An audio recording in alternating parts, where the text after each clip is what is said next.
Hello my dear friend, এখন আমরা খুলনার সিএনটি প্রোগ্রামের উদ্দেশ্যে রওনা দিয়েছি। আমার সাথে রয়েছেন বিশিষ্ট ডাক্তারবাবু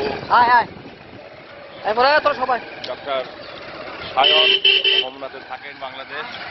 তার সাথে আমি যাচ্ছি এখন।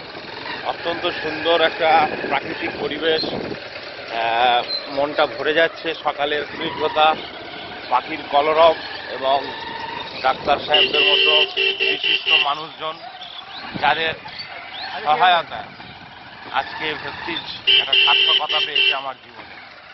তো অত্যন্ত সুন্দর একটা পরিবেশ। ডাক্তার সাহেব এবং তার লোকজন অলরেডি রেডি হয়ে রয়েছে আমাদের স্বাগতম জানানোর জন্য। তো ডাক্তারবাবুকে কিছু বলার জন্য অনুরোধ করব। হাই ফ্রেন্ডস, সবাই ভালো থাকবেন। আমরা জন্য বেস্ট দিয়ে ভালো সাকসেস করতে পারি, বাংলাদেশের জন্য একটা টক্কের একটা প্রোগ্রাম করতে পারি। থ্যাংক ইউ ডক্টর সায়ন এবং আমাদের নূর সাহেব, একজন শিক্ষা খুব দারুণ মানুষ। আপনারা দেখতে পাচ্ছেন যে নেচারের যে সৌন্দর্য, সেটা আপনারা আমার মাধ্যমে দেখেন। বাংলাদেশ হোমনা আজকে আমাদের কাছে একটা সুন্দর বিশিষ্ট স্থান। Thank you Vestige.